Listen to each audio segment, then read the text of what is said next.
Are you sick of feeling stressed and unproductive working from home? In this video, we're going to be sharing our top tips to get more done in less time with less stress working from home. Hi guys, welcome to our channel. I'm Yasmin and I'm Nadia. If you haven't subscribed yet, be sure to hit the subscribe button below and the bell so you're notified every time we post a video on how to transform your life from unfulfilled and stressed to joyful and balanced. So we've been working from home for almost 2 years now, and in that time we've gone from being really stressed and overwhelmed and unorganized to being able to be really efficient and productive and being able to balance home life and work life easily, and we're going to share with you today how we did that.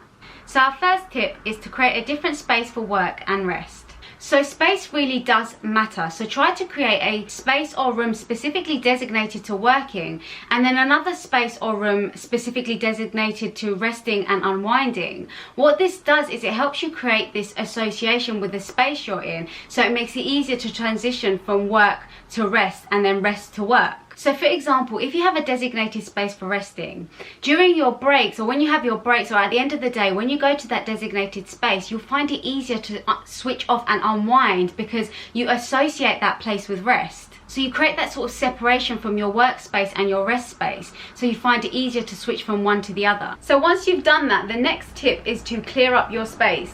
So you want to clear up your space and remove all clutter so that your environment and therefore your mind feels clear and you don't get triggered to feel stressed or overwhelmed by lots of things lying around that you subconsciously know needs tidying. So there was a study done on this by Princeton University Neuroscience Institute, which concluded that the participants in the study that cleared the clutter from their work environment were able to process information and focus better and had increased productivity. Our brains like order, and the study explains that clutter and disorganization drains our cognitive processes, so we are less able to focus and be more productive. So if you want to get more work done and feel less stressed and overwhelmed, then clean up your desk. Our third tip is to take regular breaks. Taking breaks will make you more productive while maintaining your mental well-being. We all know that we can't sit at our computers for 8+ hours a day and be productive that whole time, so it's so important that we take breaks throughout the day. If you're able to incorporate something like a walk in nature in your breaks, then that's even better at managing your stress and increasing your productivity. If you're not able to go for a walk or be in nature, then try bringing nature inside. There are countless studies showing that even observing nature scenes has beneficial psychological effects and improves concentration and your productivity. So try bringing in flowers or plants indoors, or having nature scenes or photographs around your space to look at in your breaks to reduce your stress and also increase your productivity. Also, make sure that you schedule these breaks in so they're more likely to happen. You can put them in your calendar throughout the day, or you can set a reminder on your phone so you're more likely to follow through. Comment below and let us know what you do in your work breaks. Our fourth tip is to have a routine and good boundaries to stick to it. So if you want to be less stressed and more productive, then you really need to have a routine for yourself around work. So you want to know what time you'll start work and what time you end work. What does your typical day look like? What time will you close that laptop? And once you know what time you start work and end work, you need to stick to those boundaries that you have set for yourself. If you don't have a routine and you have a little bit too much freedom, this can often actually lead to less productivity and procrastination. Because for example, if you give yourself all day to do a set of tasks, it will probably take you all day. Whereas if you know you have to be done working by 5 o'clock, you'll probably get it done by 5 o'clock instead of going until sort of 8 o'clock at night, or instead of waiting until the last minute to actually get that work done. And this is known as Parkinson's law, which is the theory that work expands to the time that you give it. So for example, if you were going to give yourself 2 hours to send a really important email, then you would probably get it done in about 2 hours. Whereas if you were to give yourself 20 minutes to just get this email done, you'd probably also do it in about 20 minutes. So that's what happens when you set yourself a goal. So if you have a deadline for yourself that you'll finish your working day at 5 o'clock and all your tasks need to be done up to that point, or 6 or 7, whatever time it is, then you're more likely to get that work done than if you say, I've got all day to do it, and then you run over into 8, 9, 10, 11 o'clock. The other really good thing about setting boundaries for yourself and the times that you work is that you can also relay these boundaries to the people that you may be living with in a household, which means you're less likely to be disturbed by them, so you can actually get more work done and be less stressed. So for example, if you know that you want to work from say 9 in the morning to 7 in the evening, and you let the people in the household that you're living with know that's the time that you're working and you don't want to be disturbed,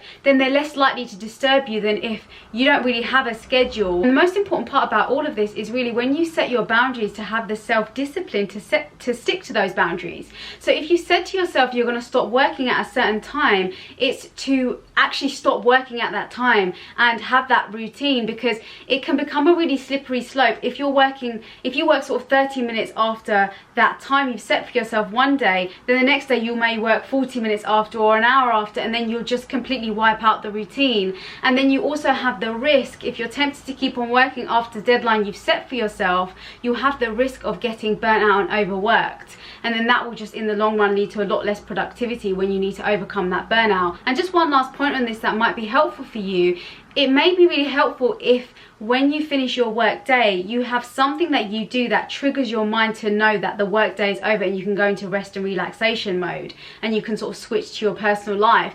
So for example, it might be that once you finish your working day, you know, you get dressed out of your work clothes, or you go for a walk and take the dog for a walk, or you know, you make a cup of tea, a nighttime tea, or it could be something that just triggers your mind and you do it every time you finish work, just so you know that your work day is now over and you can go into sort of home life. And we do this by usually doing a meditation every time we finish work. So every time we do a meditation at the end of the day, we know work day's over, we clear our mind, and now we're ready to move on to sort of personal life things and our home life and resting and relaxation. So our fifth tip is to prioritize your well-being by connecting with others. So working from home can make us feel really disconnected and isolated, especially if we're used to working in a very busy working environment or office space and we're having a little bit of difficulty adjusting. Social connections and relationships can sometimes be harder to maintain while we're working from home, but it's so important that we incorporate them into our weekly schedule because they play a huge role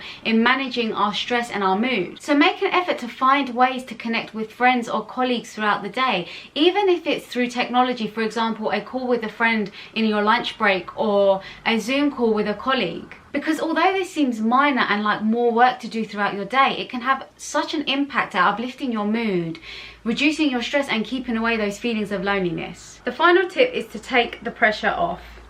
So this tip is really about having self-compassion and not being so hard on yourself when you are adapting to a new routine. Whilst it's important to have self-discipline so that you can create these new habits and stick to them, it can be really difficult if you've never had a routine before and you've just sort of started to work from home. So have some self-compassion. Don't judge yourself or put pressure on yourself. Allow yourself a little bit of time and flexibility to adapt to your new routine. If you are someone who's struggling to get into a routine and you're finding that you're not very balanced and you're feeling overworked or overwhelmed, we do have a free Burnout to Balance masterclass which goes into a bit more depth on some of these points and some other tips and tricks that you can do to find more balance in your day and in your life. So we'll link that down below and check it out in the description box. That's it for today, guys. We hope you enjoyed the video. If you did, please like, share, subscribe and comment, and until next time, thanks for watching. Bye.